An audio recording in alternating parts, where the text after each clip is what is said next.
Salam əziz dostlar. Ölüyə Quran oxumaq olar yoxsa yox? Deyirlər ki, Quran dirilər üçündür, ölülər üçün deyil. Ona görə oxumaq olmaz. Quran-ı Kərimdə Allah Teala buyurur ki: "Vellezine ca'u min ba'dihim yaqulun." Onların dalınca gələnlər deyərlər: "Rabbena ighfir lana." Ey bizim Rəbbimiz, bizi bağışla. "Və li ikhwaninellezine sabaquna bil iman." İman baxımından bizdən öncə olan qardaşlarımızla bağışla. Bu ayə açıq-aşkar göstərir ki, sonradan gələnlər özlərindən əvvəl imanla dünyasını dəyişənlər nəzərdə tutulur. Onlar üçün dua edirlər və bu duada qəbul olunur. Əgər ölüyə faydası çatmasaydı bu duanın, onda Quran bunu bizə təşviq eləməzdi. Yaxşı, ölülər eşidirmi? Bu ikinci bir sual. İnnəkə la tusmi'ul mauta. Sən ölüyə eşitdirə bilməzsən ayəsi ki var Nəml surəsi 80-cı ayədə. Bu ayə həqiqi ölüləri nəzərdə tutmur. Bu ayə haqqı qəbul etməyən dirilər barəsindədir. Allah Teala onları ölü hesab eləyir. Əgər belə olmasaydı, Peyğəmbər sallallahu Bədirdə öldürülənlərlə danışmazdı, ölüyə salam verməzdi, qəbirlərini ziyarət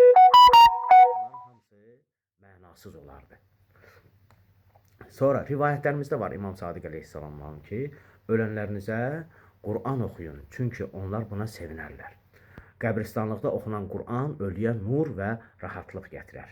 Nəticə etibarı ilə bu əməlin savabını biz hədiyyə edirik.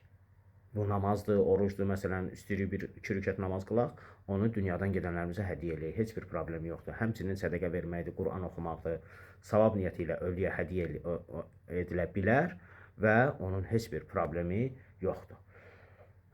Yaxşı, obursu sual budur ki, Quran dirilər üçündür ifadəsi ki var, bu söz manipulyasiyasıdır əslində. Çünki Quranın əsas hidayəti dirilər üçündür, bəli. Hidayət dirilər üçündür. Amma onun savabı, əldə olunan, onu oxuyanda ki savab qazanırsan, onun savabı təbii ki ölülərə də çatır. Bunun heç bir problemi yoxdur. Bəs bu fikir hardan qaynaqlanıb? Bəni Ümeyyə məktəbinin davamçılarından qaynaqlanıb. Onlar əməl savabının ötürülməsini qəbul eləmirlər. Halbuki bu nə Qurana, nə sünnəyə, nə də əqlə ziddir. Halbuki bu həm Qurana ziddir, həm əqlə ziddir, həm də sünnəyə ziddir. Deməli, nəticə etibarı ilə ölülər üçün Quran oxumaq caizdir. Savabı da ölüyə çatır.